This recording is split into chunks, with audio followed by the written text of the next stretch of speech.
let's kick off episode 3. I'm joined by Jordan and Darby from Achey Peace. And guys, thanks for coming on the podcast. Thank you so much. Thanks for So- having us, Shagan. Let's first get the first thing out of the way. How do we pronounce the band's name? Achey Peace. Achey Peace. Achey Achey Peace. Peace. Achey Peace. We, Exactly- we exactly how you misspelled. said it. We misspelled achy.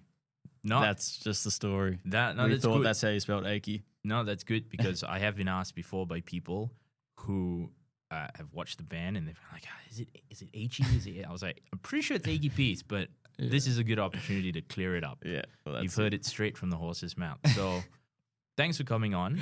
Of course. You know, man. this- is sick. Episode 3, we're just going to have a big gas bagging session. Love it. Just the 3 of us. And what I'll do is I'll say, how about you give the 4 people listening an introduction about yourselves and the band? Whoever wants to go first. Well, I'm Darby, and I play guitar and a little bit of vocals, mainly just screaming and making a fool of myself. And I'm Jordan, and I'm on the drums.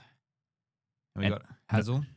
Yeah, we got Harris. He's not here. He couldn't make it today, but he's on the bass. the bass man. And you're both brothers, obviously. We are twins. For the people who can't Yeah. see this in video, We're identical twins. We're not the same person talking. no. It might be confusing. No, now that Jordan's shaved his head, yeah. it's definitely it not makes, the same. It makes it so much easier, man, It's- because we can really mess with people If we want to look the same, we definitely can. Oh, yeah. No, when I was coming around the corner, I was like, oh, no, that's Jordan. That's Yeah. Jordan. Yeah. But I have the benefit of having seen you guys a few times now. Yeah. So tell me a bit about the band. What's the band's sound? What would you say the band's sound is? We started real grungy, as a lot of bands do, especially in Melbourne.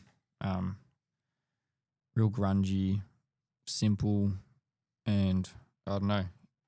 Over time, we've been listening to a lot more heavier music, getting a lot more heavier influence, and we're definitely starting to develop a sludgier sound, less vocals, low tuning, drop C. Drop C, yeah. Darb plays in, Darb and Harry playing, and don't know. Yeah, I was very stuck to beats and keeping time, but now it's just melodic mess, Mm. and it's Changing tempos a lot. And just emotion. I don't know. bands like Caius and Fu Manchu, Yeah. real sludgy band. Acid Bath we've Acid recently Bath. discovered, and we thought, that's really achy. Crowbar, a lot of stoner rock, getting a lot of Yeah. influence Doomy. off of them, and been listening to a lot of hardcore as well. Yeah, Get a bit of hardcore in there. Kublai Khan. Oh, I love, can't wait to see them in a month. Yeah, you seen them? Yeah. I'm going to be in the pit for one band that day. That's going to be like, All right. When you see me, just grab me, Shaking. grab me and bring me into the pit with you. yeah. Oh man, we saw him live at Billboards, 170 Russell, Yeah. probably 8 months ago.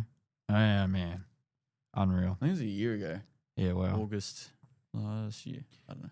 Because and for those who don't know, we've played together, Yes, right? So and again, thank you so much for coming and making that day such a that was really, a good day. Really fun You day know? with Quiet Neighbors. Yeah, Really, Quiet really fun. Neighbors, Achey Peace, and Bleeding, Yeah, which is the band I play in, and it was everyone's always a little bit nervous about day gigs, but you guys really made it Oh, great. man. And I did get people ask me, it's like, what kind of music do they play? And I did say, look, there's a harder element to it. And whenever I can't really pick a genre, I was just say, it's prog. yeah, I just go, it's prog. yeah. you know? No, that's fair, man. You know? We're still figuring out what we But- are as well, man. But I can see the stoner elements, and I Yeah. can see the sludge elements. You know, Yeah. especially a lot of the sludge metal sound. Yeah, Maybe a bit of the doom metal sound, and definitely. And there are moments where the way you put music together is quite prog in that how it changes from sort of one type of sound to another. Definitely.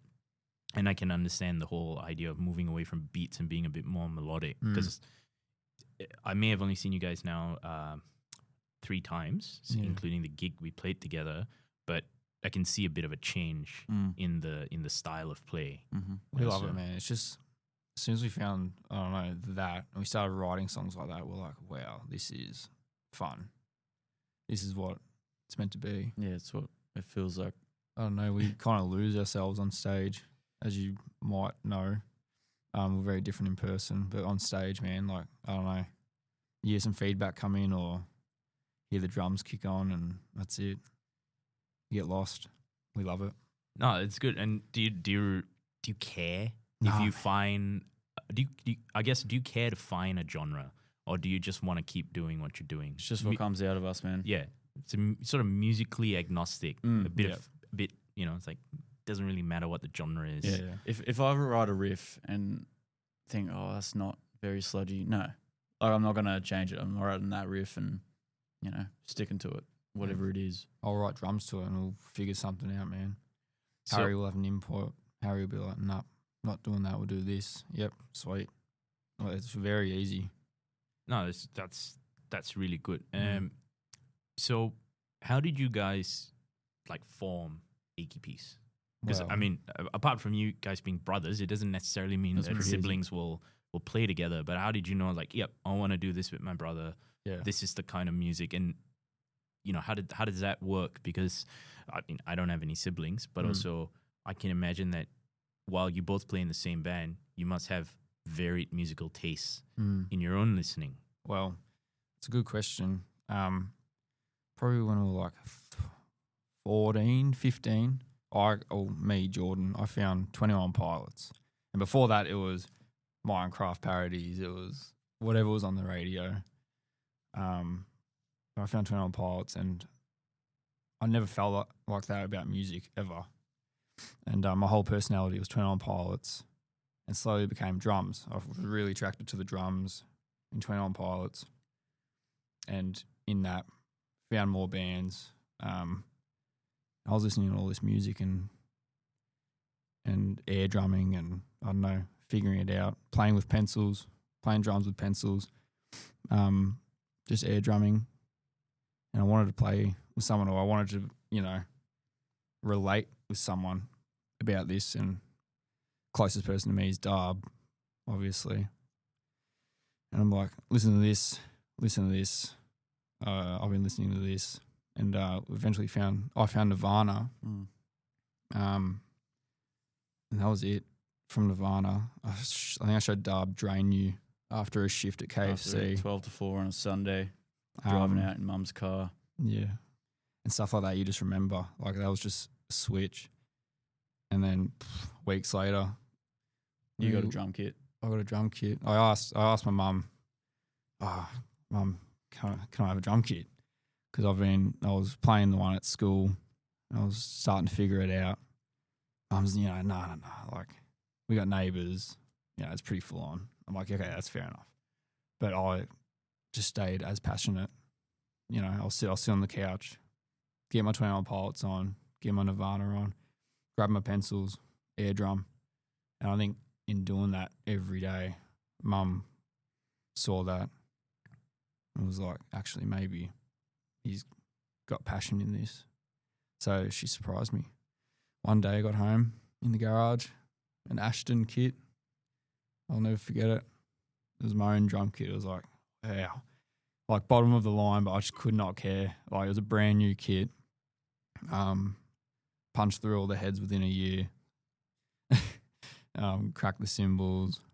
That was it. In me getting a drum kit, Darb's like, well, I'm not going to be a drummer as well. I'm listening to the same music as Geordie. What else is in that? Guitar. So, I got my bottom of the line Monterey JB Hi-Fi combo. Yeah. $200. Came with an amp, a guitar, a lead, multiple picks. No mic just yet, but Yeah. that was it. We had a setup. Shitty drum kit, shitty guitar, shitty amp, and we'll set. We didn't know any different though, did we? No. Like, Yeah, in the bungalow, just Darb and I. we thought we sounded like Nirvana. That was Yeah. it. So we learnt every Nirvana song. Yeah, every single one. We were obsessed with Nirvana, man. And that's where that grunge sound comes from, obviously. And I was playing in the school band with Harry, our bassist. and he was playing bass, and I was playing drums, and that was so much fun. Darb didn't play in the school band, which I chose to do RE instead of religion and society. for some reason, It's meant to be. yeah. I would watch from the windows at lunchtime thinking He wasn't "Man, allowed that in looks yet." good. Darb's there, jealous, but yeah, it was really, really fun playing in a school band. And was it after school? It was, I don't know. Yeah, towards the end at least. I found out that Harry lived 8 houses down from Darby and I. I'm like, man, this has got to be. Mm. Like, we've got the bungalow at the back. Harry's got a bass guitar. I don't know, we need a bass guitar. And I was like, Harry, Darby and I live up the road from you. Like, come over and jam. You know, we got a set up. He's like, yeah, sweet. And Harry's very shy. Very, very shy. Really smart guy though. Yeah, You can yeah. tell. He's Very, awesome. very He smart knows guy. his stuff. Good looking. I love him. We love him. Yeah, Achey wouldn't be Achey without Harry. But yeah, he started coming up, jamming with us. Darb was writing riffs. I was hopeless at that. I was just, I can't write riffs. I can't write lyrics. I'll just play drums to whatever Darb brings to the table. That's how it's always been. That's how it's always been. Start with a riff. And in Sunbury, where we're from, we had Sound System Studios, which was this grouse little dingy dive bar in some factory.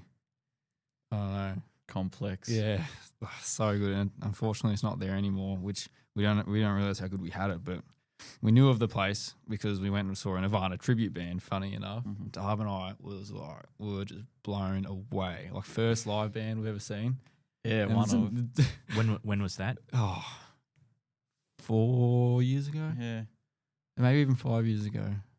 But we were, oh my God, this is pretty much Nirvana. It was a 50-year-old bloke in a blonde wig. And we're there moshing. I was fucking- jumping on stage though onto you and just losing we our were the shit. only ones in the mosh and the little crowd. Everyone's lining the walls. You know, people do like gigs. They're awkward. Line the walls. We were bloody pissed, man. Everyone just stages in the center. Everyone just line the walls to the side. Yeah. Don't worry about the center, and then the band has to do the awkward thing of like, everyone come into the center. you know? always. We knew every song. It was like we were their number one fan. We knew every song. We lost our shit. But from that night, we were like, we're going to do that. Yeah. We need to do this. This place is around the corner from where we live. We need to find local bands, people our age or anyone who's playing here, and get in contact with them. And that's what we did. Mm-hmm. We're like, why not? We've got a bit of a set list going. A lot of covers. We were doing Nirvana covers, Silverchair covers. We probably only had 2 or 3 original songs then. So we were mainly a cover band at the start, but we eventually got a gig, man, and that was just, Yeah. you know. When we found they reached out to us. Yeah. Something happened. Our first ever gig wasn't even at Sound System. Yeah. It was, we were jamming heaps, and I just found a partner at the time, Charlie, who I'm still with now.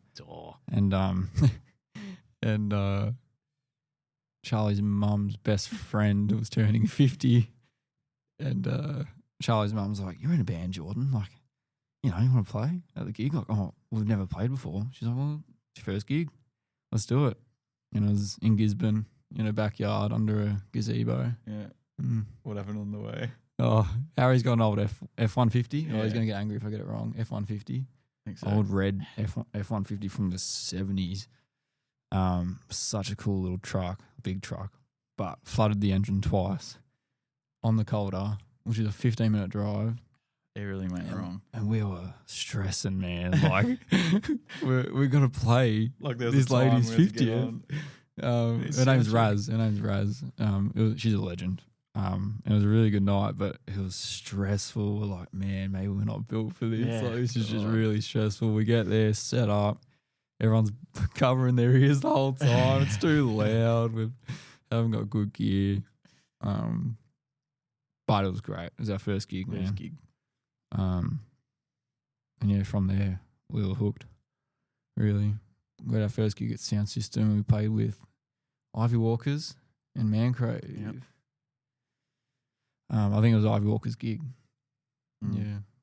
And our gig after that was our first headliner, which was there. And I think it was a residency. I think they asked us Oh my god! to play. You remember it was the biggest deal ever? Like they asked us to play. We've made it. Yeah, well, like, how have we made it already? This is great. That's it, yeah. You know, I think we played 3 months. One Saturday every 3 months. Yeah, Oh, sorry, every month. every month for 3 months. Yep. And I remember jumping. We were at our grandparents' house. We were running around like, we've made it. Crazy. And yeah, through that you meet people, meet other bands. That's it. That's really the origin of us. We've always just jammed at home. It's so lucky that we all live, the three of us live 8 houses away. Like I'm now in Fitzroy, but we still make it work. I was in Footscray for a bit, still make it work. Like if you love it that much, man, like you give up stuff for it, you know. There's no other feeling music gives you. Playing live, jamming with your loved ones, like it's so good. Yeah. That's a great story. I wasn't expecting that because that's the kind of story that the three of us we'd be listening to like a Zane Lowe episode, and someone on the Zane Lowe podcast would be talking about that from the 60s or 70s. Like, oh yeah, I drove my old F-150 down and it flooded and it's this gig and everything's going wrong and it, and it's the whole nobody knows what we're about but we don't care. And I fucking love hearing that. That's absolutely great. And again, I wouldn't have known all this because we've talked about so many things before, like in terms of what we're doing at that very moment in time, or whether we enjoy this scene. But it's just great to hear how much of the local scene you guys have been a part of that I don't think a lot of people would know. And yeah, it's great. I would love to see you guys out there more. You know, and we got to thank Raz. We got to send her flowers or something. Thank you, Raz. Like it is your 50th. Like, it's a big deal, and you're getting these 19-year-old kids to make a ruckus in your backyard. Like, God, what a legend! Someone's got to give you the first opportunity. That's it. Yeah, and from there, confidence builds, and then you're playing a residency. It's it's a big deal. It doesn't really matter at that point where you're playing it. You must have been stoked. I can only imagine you guys running around, just going, oh, yeah, we've made it. You know, this is the first step. You know, I for the shared, for like our shared history, which is small, but I remember as we were talking before we started recording, we were at the Bergie. It was Big Moise's gig. It was a Sunday afternoon, and I had not seen you guys. So I was on this whole quest to get 100 bands, 100 unique artists by the end of June 2025. That was like my thing. I've started photographing, and I was just hunting bands down. And so I knew of the Big Moise gig ahead of time, but I didn't know, Supermodels. I didn't know Achey Peace. I hadn't seen Big Moise. So it was a completely new afternoon for me. And I remember coming in before the gig starts and see, okay, 3 guys. We got a guitar, we got a drum, we got a bass. The bassist is wearing a wizard hat. This is very interesting. Yes. What am I walking into? And the good thing is that without knowing what you're going to play, I've just got to sit back and go, all right, here we go, right? And I really enjoyed myself. I was like, this is fun. This is fun. I like fun. Fun is good. Sometimes when you go and watch a band, you're like, and especially cover bands, and this is not any shade to cover bands. This is actually a huge compliment to them. And I have told this to people. I say, Australia probably does cover bands really, really well because, and I'm just going to use Cuckoo for Kaka, who are the Faith No More cover band, right? And I saw them in July recently. They played Land of Sunshine. Angel Dust. Angel Dust, the album, start to finish. Unreal. They were great. Fully dressed up in the suit. They had the gear. It sounded exactly like Faith No More, right? And I said, we probably have to go to this level. You talk about the Nirvana cover band with the Kurt Cobain wig and everything. I said, we probably have to go to this level because Faith No More is done as far as we're concerned. Soul Invictus came out 10 years ago now.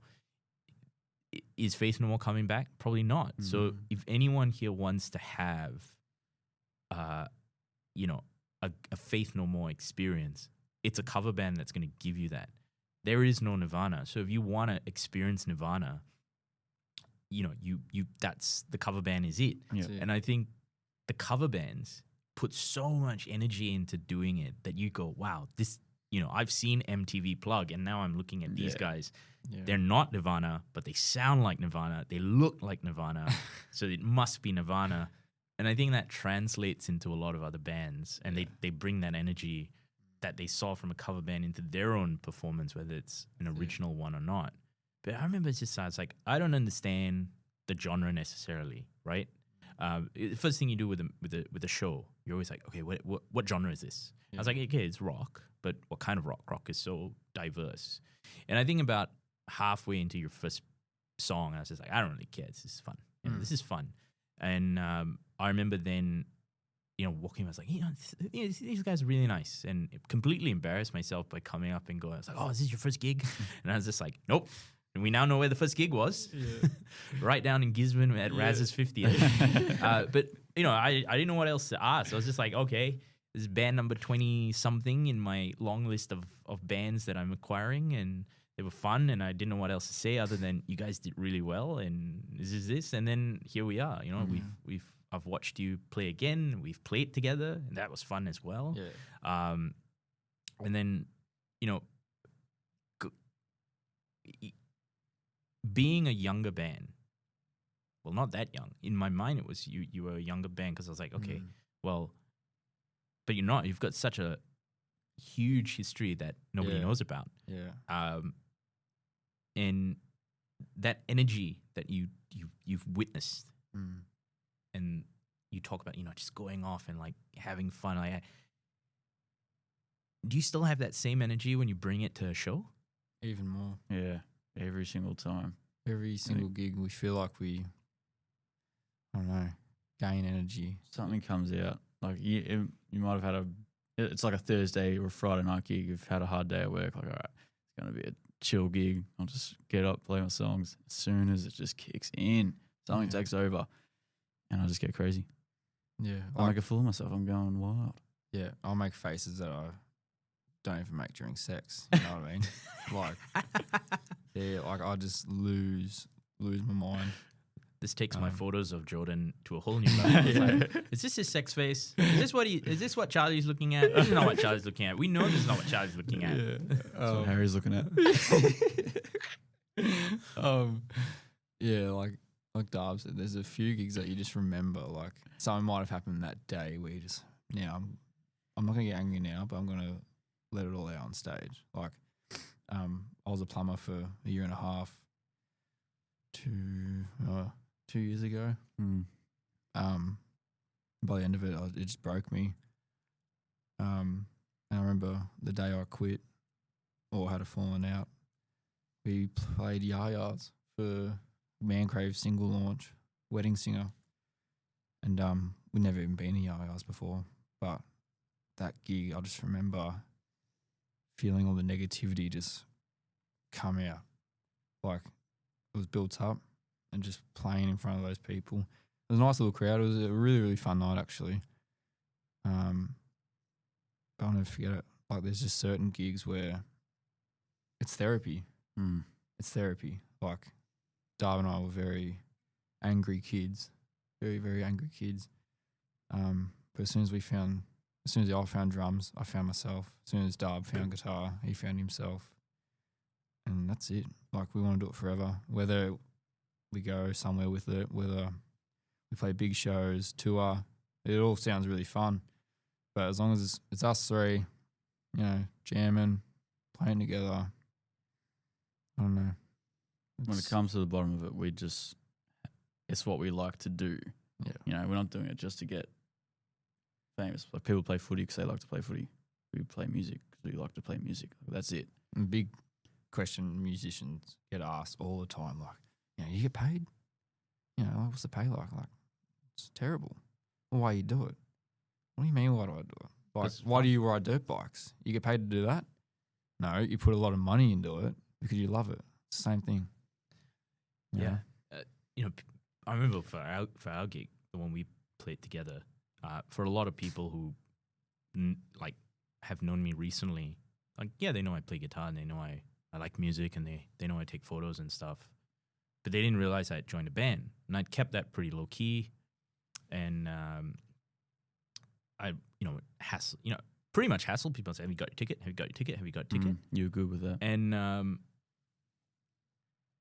people are like, oh, how much is the ticket? I'll say, dude, it is $15. Yeah. If you you are going to spend more on, this is Melbourne, you are going to spend more on coffee in a week than on that ticket. You're going to spend more on lunch than that ticket.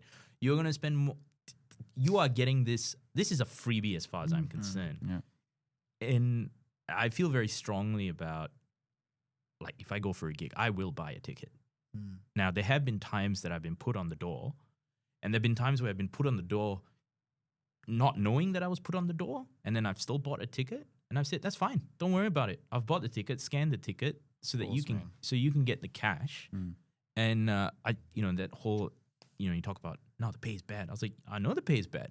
Yeah, the pay is bad. When you're playing in smaller venues, when you're a local, the pay is bad. But you're not doing it because of the pay. If we were doing it for the money, man, we would have been out of this. Yeah, you do it because it's fun. Yeah, the people you meet, we wouldn't be doing this right now, if we haven't met you. Your mindset with the local music scene is so good. Exactly what you said. Buy a ticket, go see a local band, 3 local bands for $15. They are as good as Akadaka. They really are. Yeah, Akadaka has to start somewhere. Yeah.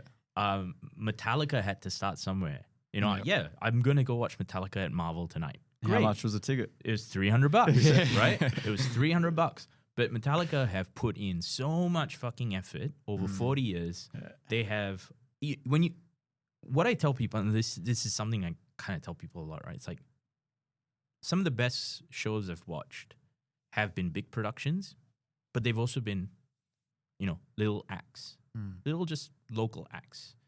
And I went and watched Olivia Rodrigo last year when she played Rot Laver. Great performance. Honestly, from start to finish, it was like a proper rock show. Now, there is a bit of choreography behind it with the lights and the camera. There's, with the dance moves and where she stands on stage and all that. And that's part of that new style of artists, right? Where they're giving you it's a tailored experience. It's the same tailored experience every night, right? Bands like Metallica will give you an experience, but it's an experience built off 40 years of doing this. And they're like, our stage is like this, our sound is like this, our set list is like this. We know what we're doing. And it's very much it's the 4 of us on stage. Yeah, there's a big screen with some graphics, but you don't really care about that. You care about the song we're going to play and the song we're going to play and the song we're going to play next. Yeah.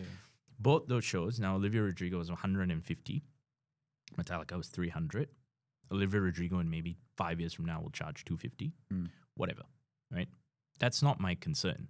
Great shows. Happy to pay that. But in the lead up between all those shows, I will tell people, I was like, you can save the money because you will buy your Metallica ticket a year in advance, right? You won't stop buying coffee after you buy your Metallica ticket. Just take 3 days or 4 days off coffee, buy a ticket to a local show. And the local show that was just one of the best was the last night at the Gasometer.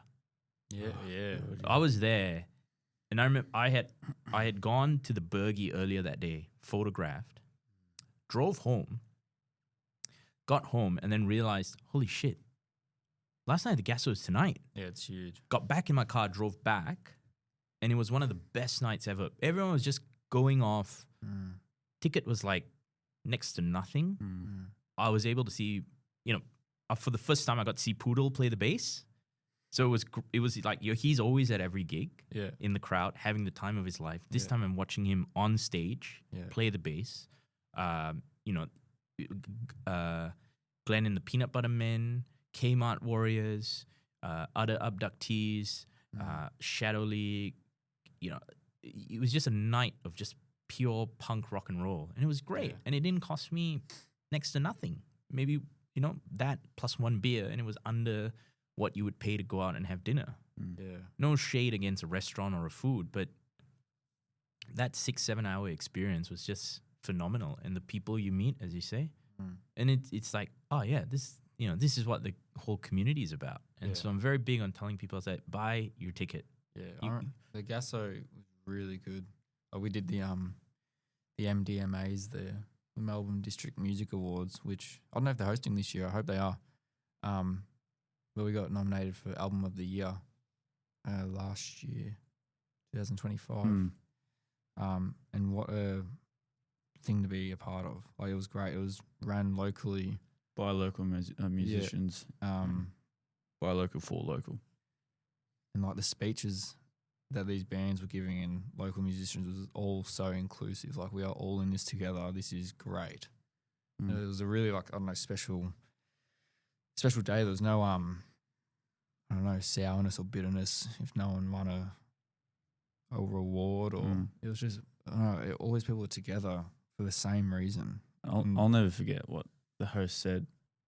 Yeah. Like, we're all in our bands, like, focusing on getting out of this place, I want to get bigger, I want to go there. Why the hell would we want to leave this music scene that we're all a part of? I'll never forget that. That just hit me, man. Yeah.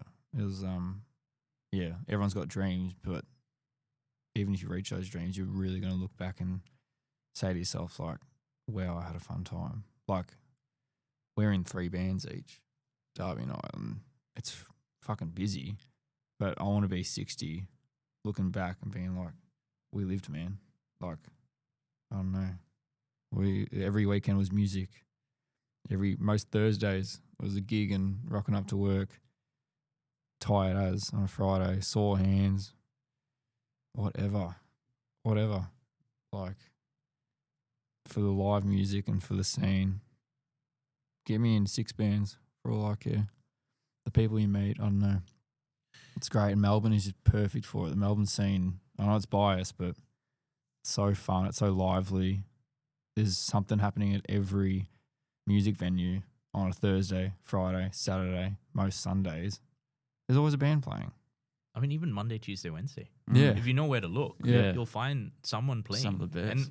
And that's what this is all about. It's about talking about this city, this scene, who's in it. You guys are part of it. I'll come to touch on it in a moment, but like Melbourne District Music Awards, how many people know about that? I certainly didn't know about it until now. So I'm still learning about this, and I'm learning about it through you guys. And, now there's this running joke with some of my friends where every year your Spotify Wrapped or your Apple Replay, and everyone's like, oh yeah, so Shagan, who's band number 2? Because we all know Metallica is going to be number 1. Because I just get into this scene of like, it's like, I've got to go through my 3 months of listening to Kill 'Em All, Ride the Lightning, Master Puppet, like it's like back to back to back to back to back. And so band number 1 always ends up being Metallica. Band number 2 ends up being Dream Theater, and it's a fight between 3 through the rest. But since doing this, I've noticed where I will now go to Apple Music when I want to listen to music, and I will be like, Bandcamp, if it's not on Apple Music, and I'll go to the new section and the new releases, and I'm like, I want to go and find another album that's not actually getting any attention in terms of the public discourse. Because you go and listen to that, and then suddenly you realize a bunch of other people are also listening to this. We've been doing the exact same thing. Like, our first 3 years of listening to music was bands that have died. And like, oh man, good music, it's dead. Like, what a shame. Like, we'll play music, but Rocky's dead. We've been doing the same thing. New bands. In the past year, all of my favorite bands are bands that are releasing now. It's like, no, it's actually really alive and well. Rock was asleep, now it's awake. Yeah, like Aussie bands, man. Speed, look at them. Grim Rhythm. I mean, I'm repping the Grim Rhythm hoodie and tattoo right now. I got a Grim Rhythm tat because I'm addicted and I'm weird, but I've got the Aardvark t-shirt going. Yep. I'm also repping the Quiet Neighbours t-shirt. There you under go. The hoodie. There you go. I had to. Because they're legends as well. Really, really nice. Oh, they're great. They're absolutely phenomenal. Yeah. 4 phenomenal people. Yeah. Really, really enjoy working with them and taking photos and watching them. Yeah. And I was at their single launch for "Mum, Can You Pick Me Up?" Yeah. Such a great song. It's a good song. It's just a Yeah. great song. It's talking to Jack and Yeah. everything. And I was just like, every time I watch them play, I'm like, you know what? Yeah, this is.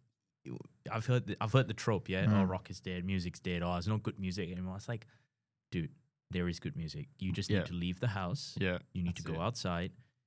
And guess what? If you want to hear that song that you are craving, buy the ticket. Give the band that extra $5 or $6 and get them closer to recording it as a single. Get Sure. Yeah, that's a good point. That's why I'm so big on paying for the gig, Huge because it's an investment in you guys. Mm. Like, if I don't pay for the, this is big. Everyone's talking about artists being paid their worth.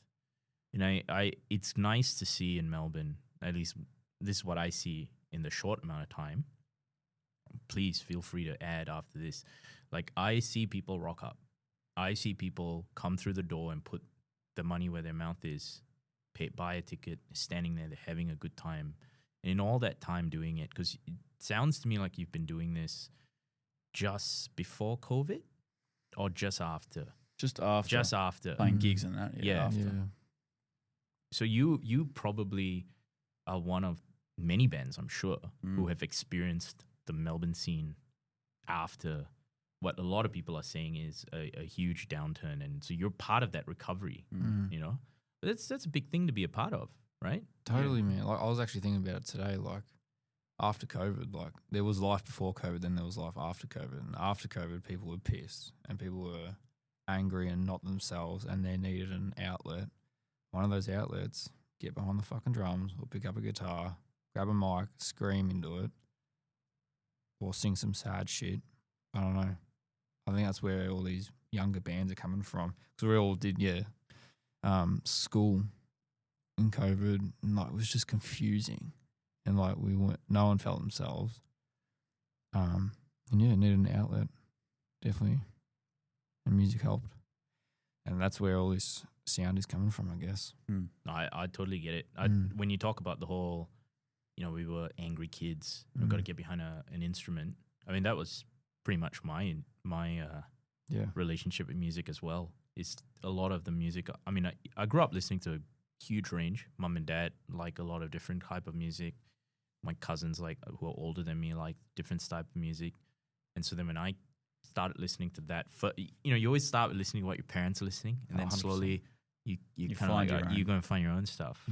And naturally, I kind of got into a lot of the heavier stuff quite quickly. I mean, at the time, I thought Linkin Park was heavy, and then it was Metallica, then it was Slipknot. I was like, oh yeah, these Slipknot guys are pretty heavy. They're the heaviest. Let's check them out. Ooh, they wear masks as well. Wow, that's very nice. Yeah, Slipknot's always the breakthrough for any metalhead. Yeah, and for me, the breakthrough was actually, funny enough, Metallica. Yeah, no, fair enough. And it was hilarious. I tell people this story where it's like, I got into the guitar, and I'll use this as a segue getting into you, Dubs, which is I got into the guitar because my friend played the guitar, and I was learning the piano at the time. And so I said to my parents, I said, I want to learn how to play the guitar. And they're like, you got to finish the piano first. You got to get that done. So I did finish that. My friend who lived, again, it's always your friend who lives up the road. Yeah. It's your friend that you live up the road, and your parents are friends with them. And I'd go over, and he had a Marshall amp, and he had I can't remember what guitar he had, but he played this song, and I was like, oh, that's really nice. What's that? And it was Enter Sandman. So I learned Enter Sandman's opening. Couldn't play the guitar yet, just learned the opening. And then when I got into that heavier side, Metallica had just released Saint Anger with no reference to anything. I thought, yeah, it can be, thrashy, heavy. I like this. So I did like Frantic. I did like Saint Anger. And then that allowed me to go and find all the stuff they did from Master Puppets, Kill 'Em All. And I thought, wow, Saint Anger is, this is not good. This does not sound good. But it started this whole journey of finding my music and going through high school, and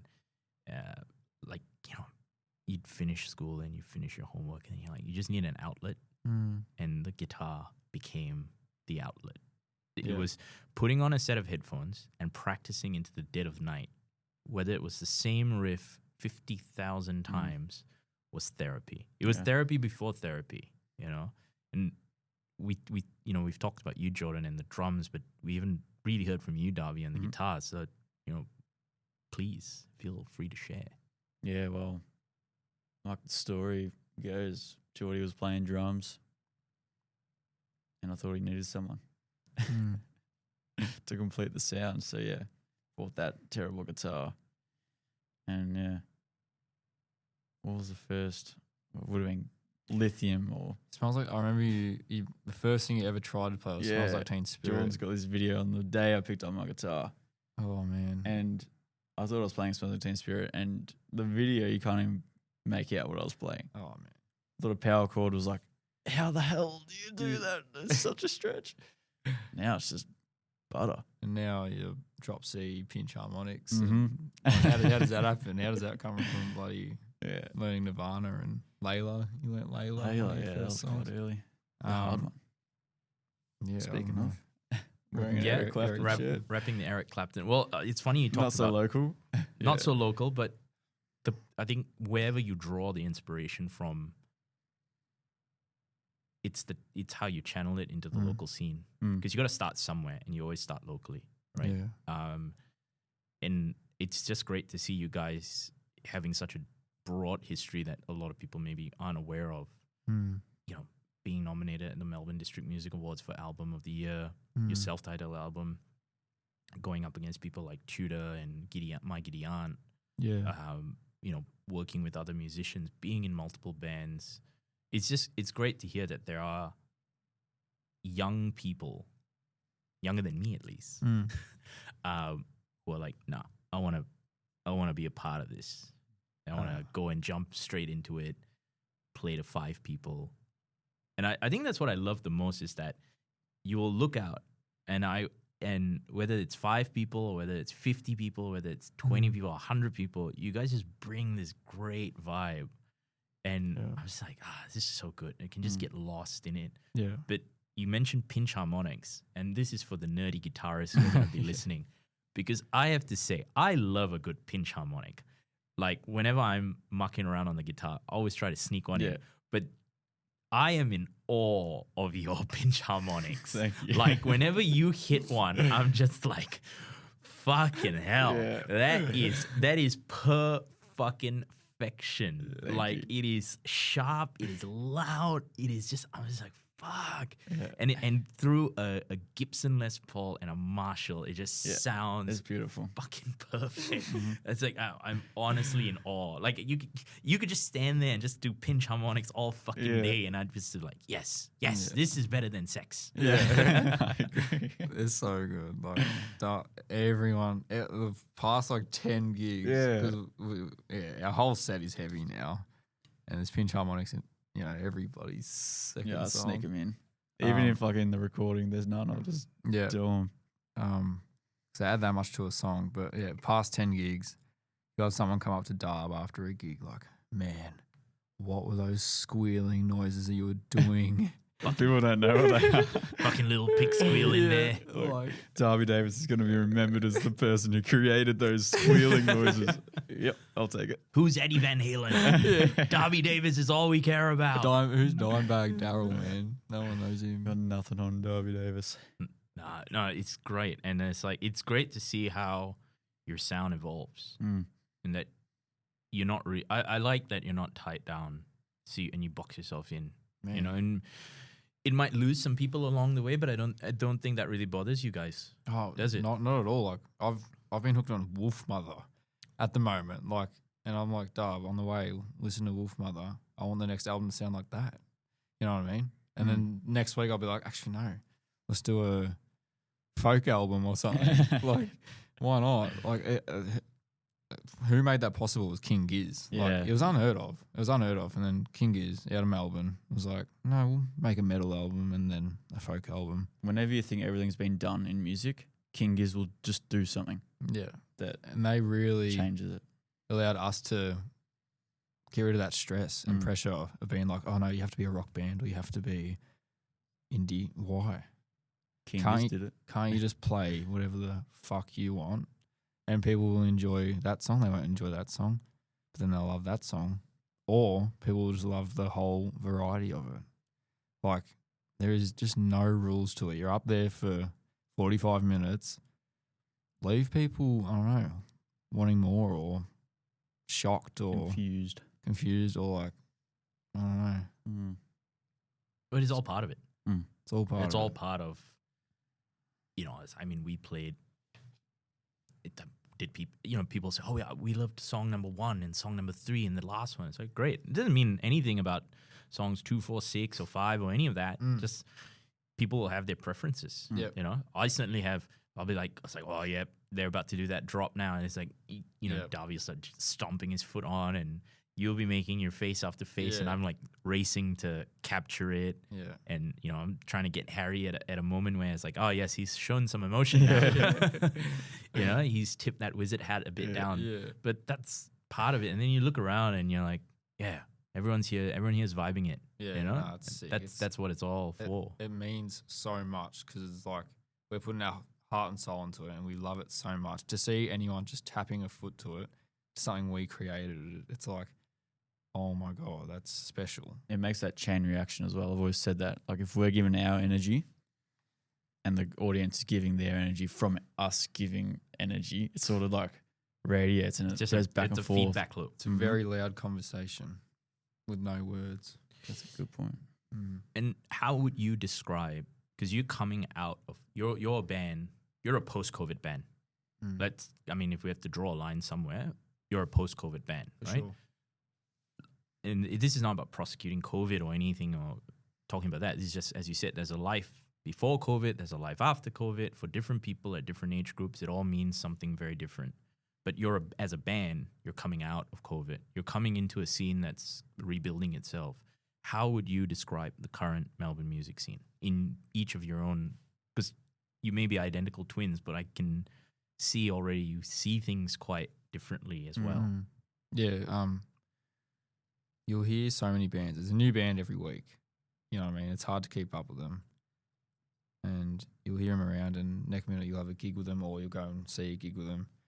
You'll know what they're about. Like, their name might be really soft. Like, okay, let's see what this is. And then they're doing breakdowns or they're rapping. It's like, what? I don't know. You just never know what you're going to get. And then you meet these people, and then, let's gig together sometime. You gig with them. And from that, you meet another band or someone who wants to record you. I don't know. The Melbourne scene is very inclusive. I'd say personally, like, I don't know. Everyone has to do with each other. I don't know. Me and my brother Ollie yesterday were talking about Ollie's in a band as well. Ollie's in the Gur. Shout out the Gur. Coming out with an album soon. Yeah. And just be ready. Plug it. Be ready. Like, Darby and I have been doing this for 4 or 5 years. Ollie is us combined, but better. Yeah. He's on guitar singing next song on drums, and like, what? And is he your older brother, younger brother? Younger brother, man. He took a lot of inspiration from us and just took off. Yeah, little shit, but it's so good to see. It is just so good to see. And Mum's raps. Mum's very musically, I don't know. Like, she's always been a big music fan. She like you want to have her, if you're going to a music trivia, you want our mother. Like, she will answer every question. We grew up her singing all the time. Dad always playing AC/DC. There's a VHS video of us. Mum was out of the house and Dad cranked AC/DC, the live jailbreak CD, I think it was.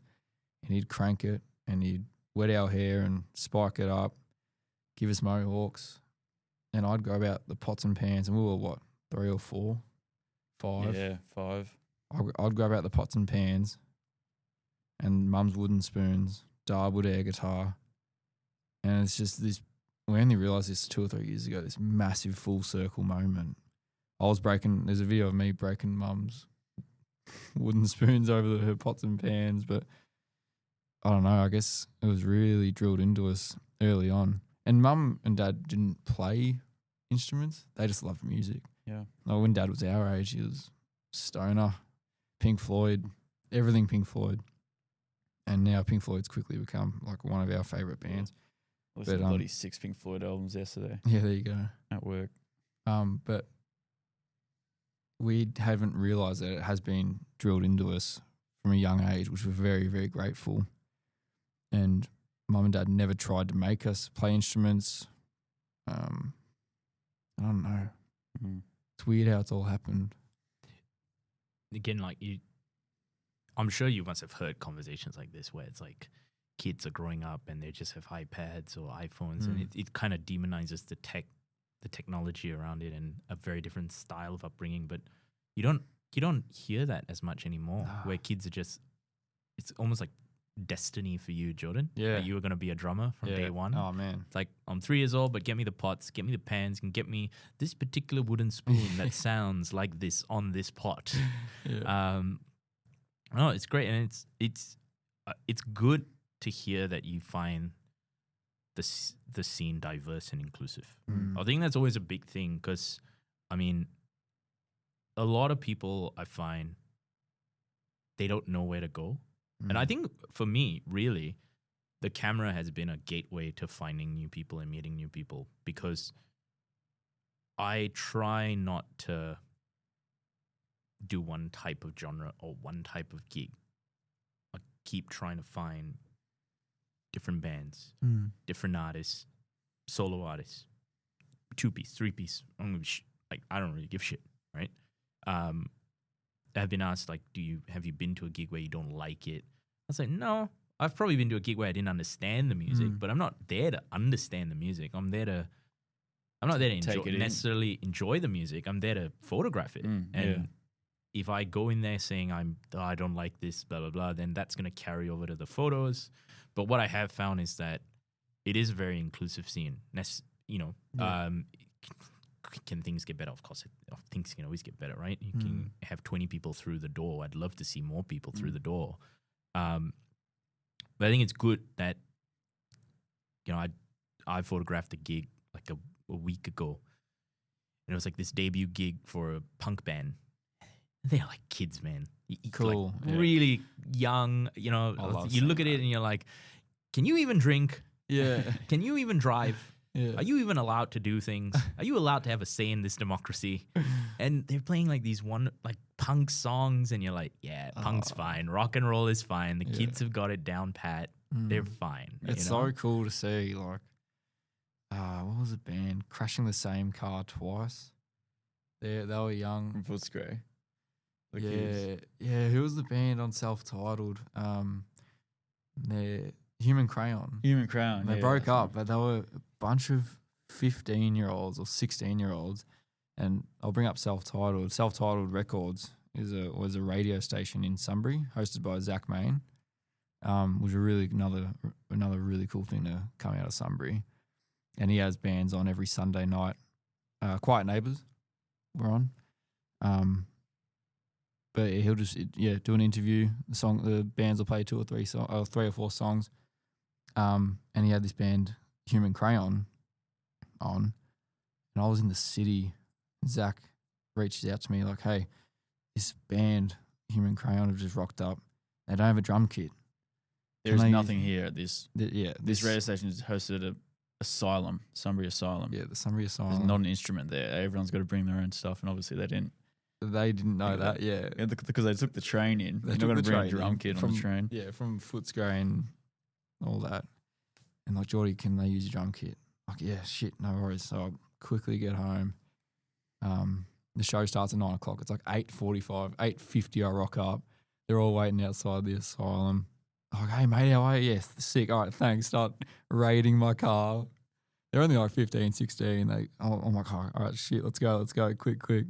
Get the drum kit in there, and they're plugging in. It's 9 o'clock. And Zach's like, hey, welcome to Self-Titled. Here we go, Human Crayon, and I'm tightening the wing nut on the kick drum, and the drummer sits down. He's like, all right, let's go 1, 2, 3, 4, and then they start going like, and they were like 15, like, just bouncing off of the walls. I'm lying down on the ground trying to get out of there because it was fucking chaos straight It's tight in away. there as well. It's like this little Yeah, booth. tiny room.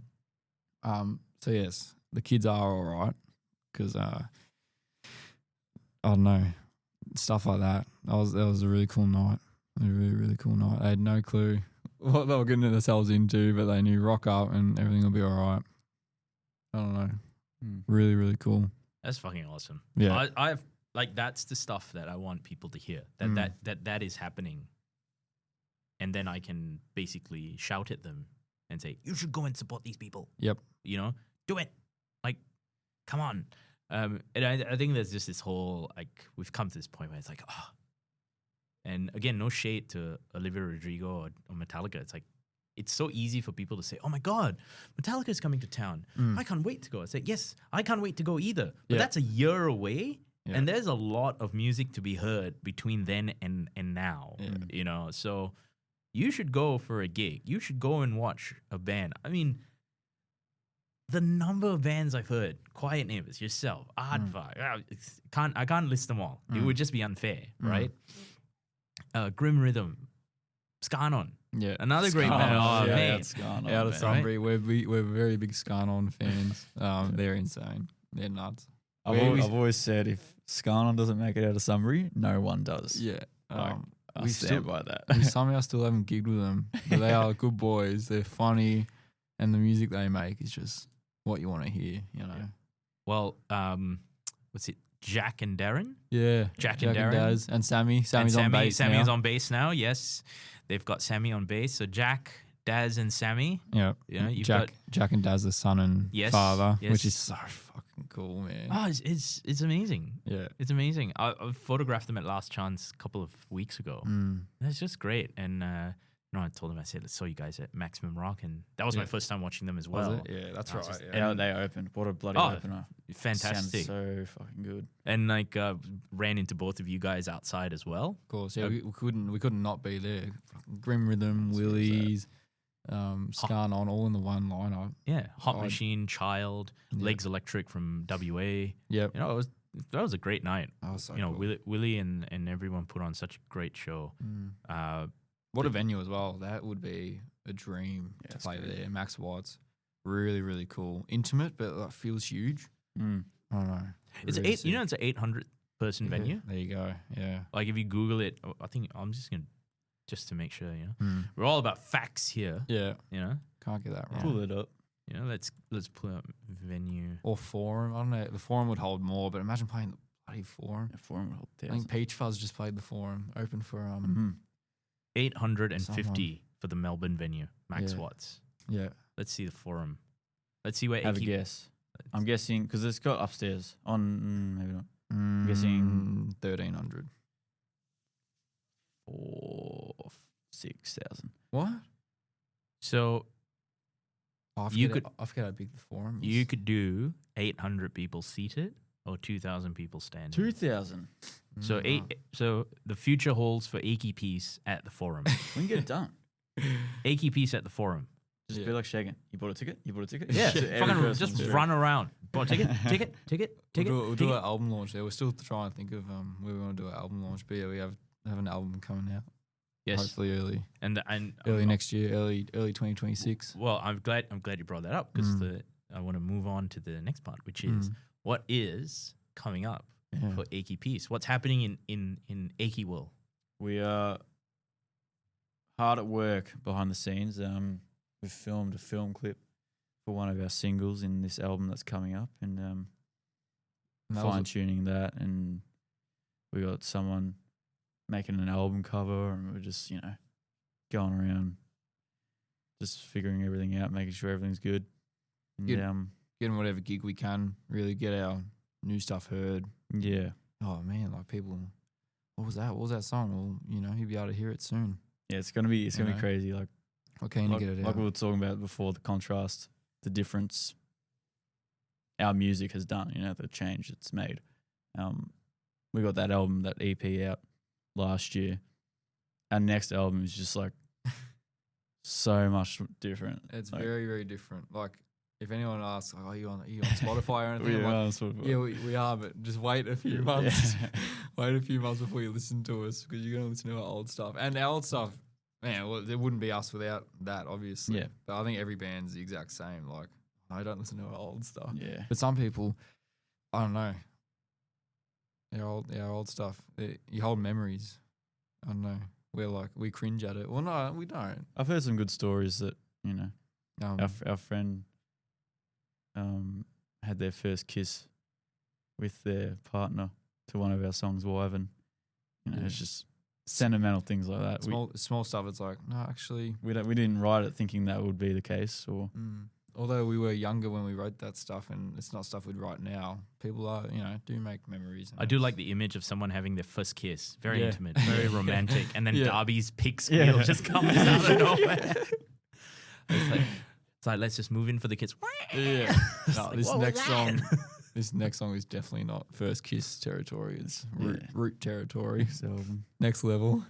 But yeah, we're hoping to release a single or two before the album. Or two. Yeah, like I said. Oh.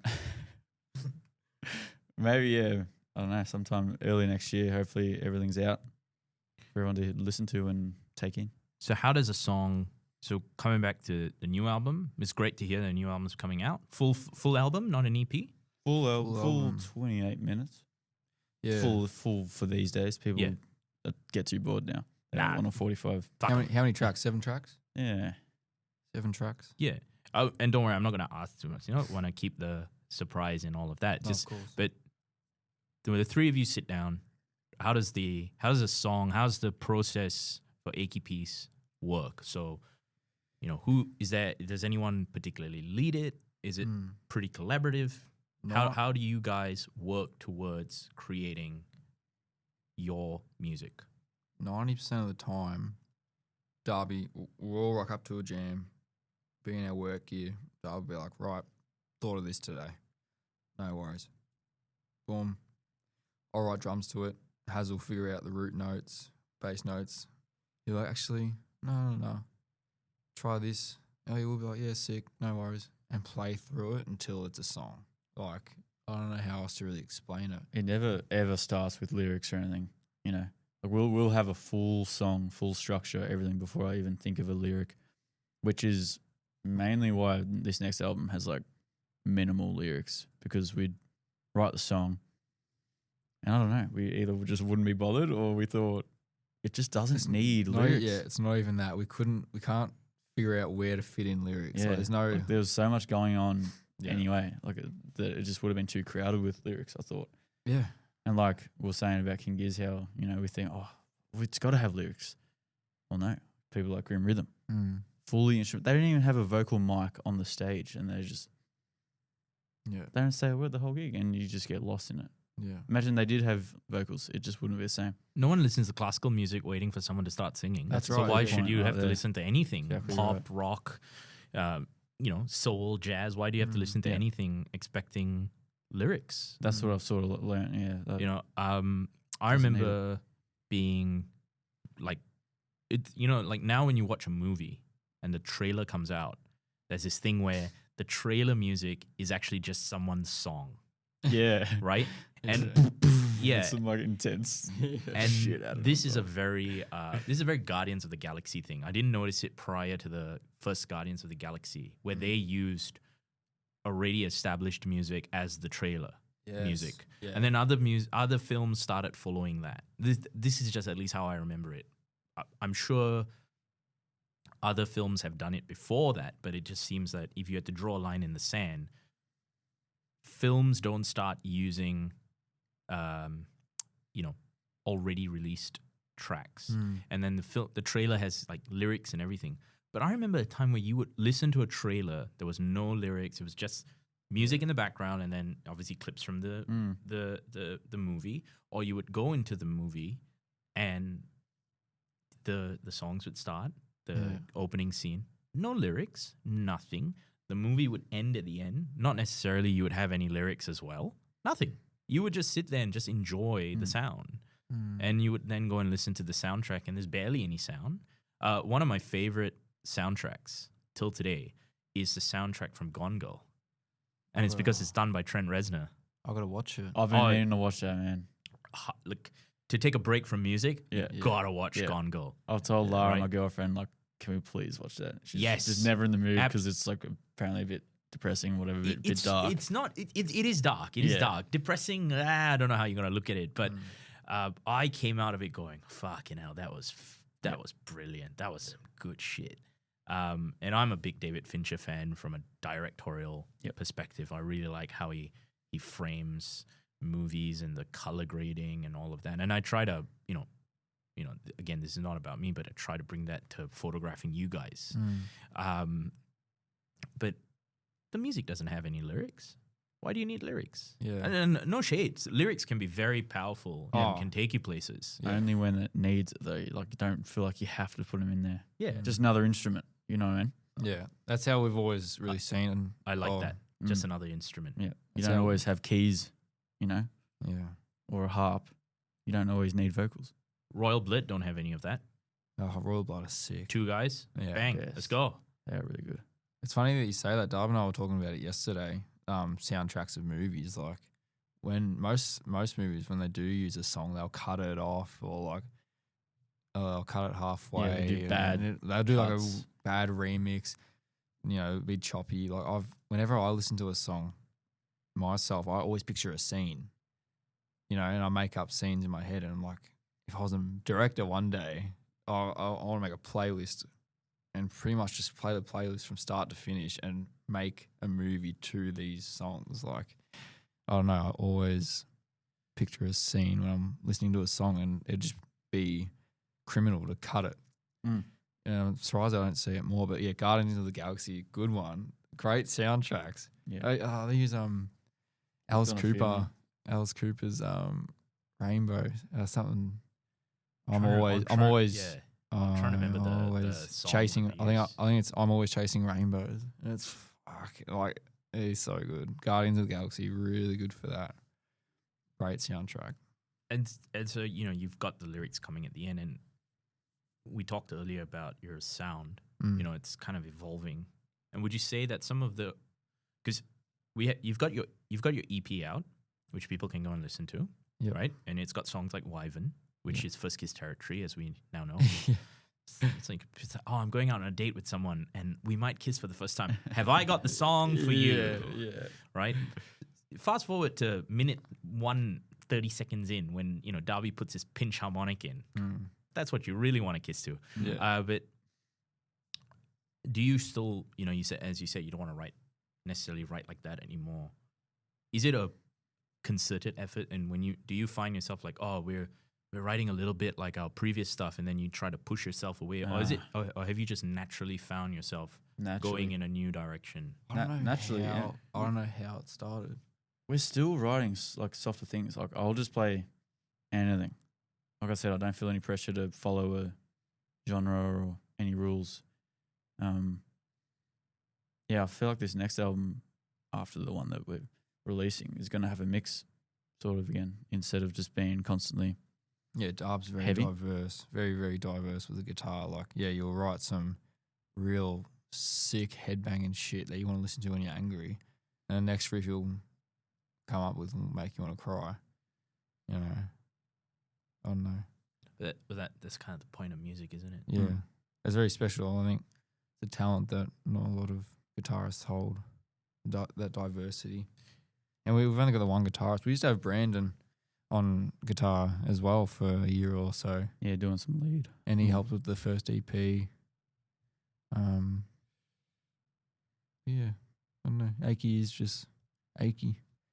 Achey is just Darby Geordie has. But you guys are great musicians. I mean, it's I know certainly for me, I'm always trying to find out where I can take inspiration from, and increasingly, like, if I'm practicing and I'm doing a pinch harmonic, I am now judging myself against it. And this is a great thing, I find, at least for me, because Darby's right in front of me right now, right? Like, I can reach out and touch Darby. I cannot reach out and touch Prince. I mean, Prince is no longer with us, but I can't reach out and touch these titans of industry, right? James Hetfield. James Hetfield, Kirk Hammett, all these different people, Angus Young, Noel Gallagher, all these titans of the music world. I can't reach them. They're too far away. The music may be right inside you, but they are so physically and socially far away from me. But Darby's right there, and that's not a criticism. It's just it's great to know that I'm like, I get to talk, hang out, play, chill, just kick back with another musician who I'm looking up to. And when I try to become a better guitarist or a better musician myself, I can say, well, I don't think that's good enough. Darby is really, really good at this. I need to be as good as Darby. And like, if I'm not as good as he is, and people don't realize this, but to do a pinch harmonic, it's such hard. When you've got distortion going, when you're drop tuning, when you're kicking it and you're in the zone, it's got to be so locked into the back of your brain that you do it automatically. Yeah. And so when I saw that the first time, and I heard it the first time, and saw it the next time, I was just like, fuck, I need to get on this guy's level. I don't know what level he's on. I don't know which devil he sold his soul to. I got to find that shop. I've got to sign my life away. And I just love that you guys are so close. Yeah. And that the music is so accessible. Yeah. In that, I don't care if it's on Apple. I don't care if it's on Spotify. If it's on Bandcamp, I'm happy to pay for it. It's just that it's there. And I can listen to it in a way that goes, fuck, I know these guys. They're right there, That means a lot, man. Thank you. No, it's a credit to you guys because you've done so well. It's so uplifting, and I'm sure it must be uplifting for eventually this is gonna go out and someone's gonna hear it, and my hope is that people hear it and go, maybe we got to give this scene a bit more of a chance. Maybe we just got to inject a bit more life back into it, and that's just a byproduct of what happened, with multiple cities going into different types of essentially a holding pattern over COVID.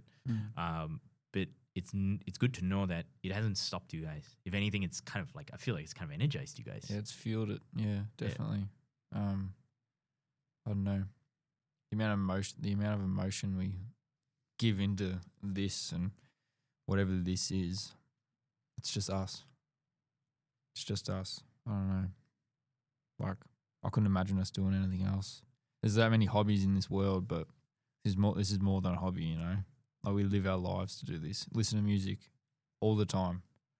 If we're not listening to music, we're listening to podcasts about music. You know what I mean? Like, it's crazy how much this takes up of our lives, but we love it, and we're so grateful that we're in a city where you can go and get a gig, go play live, meet like-minded people. That's huge. Yeah, it's huge. Like, I don't know. If you could tell people like something, if you could tell people in this scene just something, what would you want to tell people? If, like, as soon as it comes to your mind to just energize them into this, what would you tell them? Like musicians? Anyone. Like, when you come, because like we spoke about it after a gig, like, oh, we enjoy doing this and all that.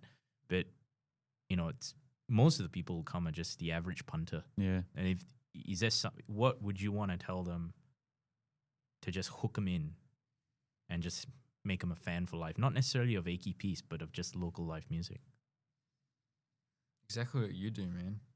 Go to a gig. Like, there's that many ways everyone wants to find a friend, or everyone wants to find a group of friends, or, I don't know, just meet people. It is one of the best ways to meet people. In the beer garden, in between sets, after the whole show. Yeah. People hang around. Like, the Frenzy. I watched Frenzy and Grim Rhythm at Lily's Tavern, and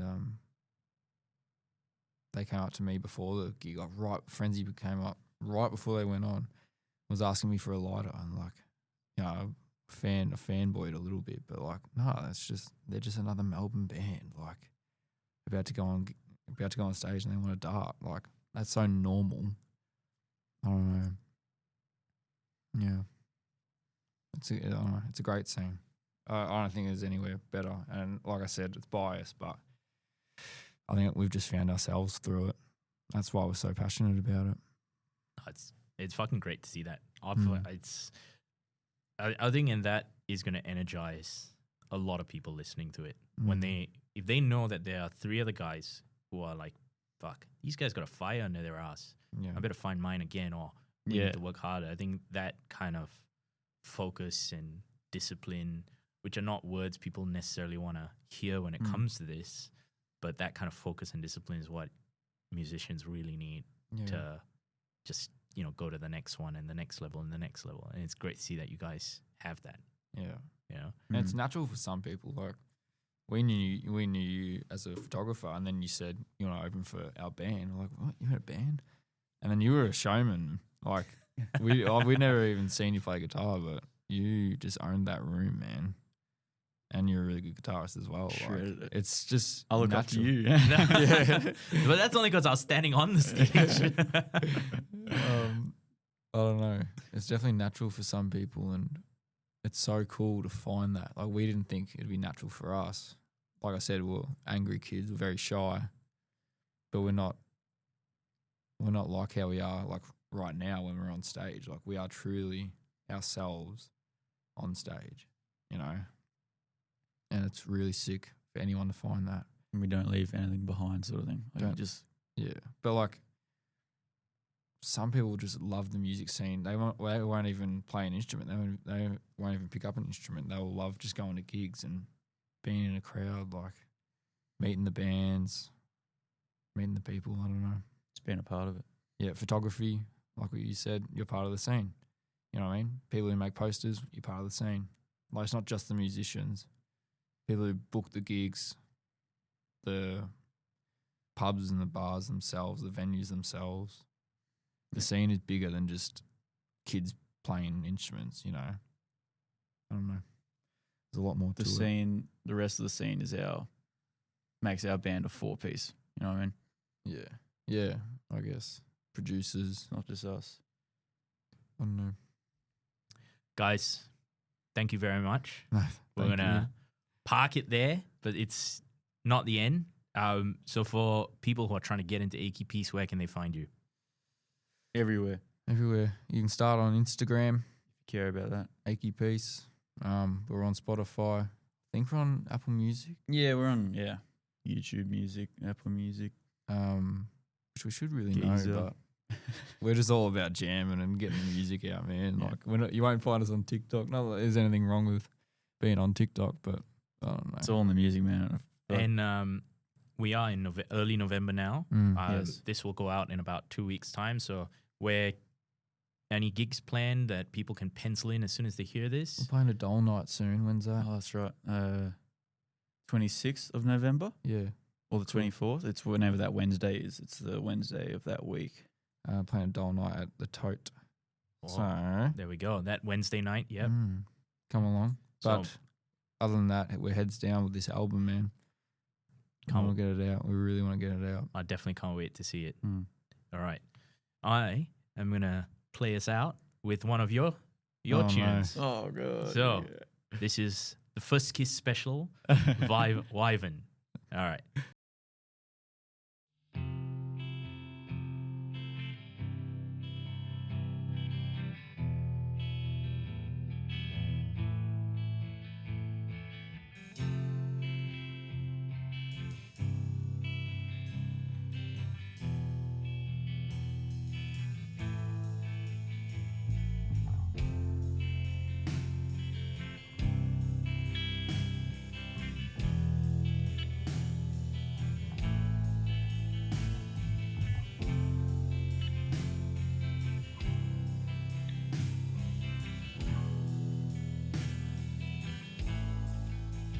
The straight line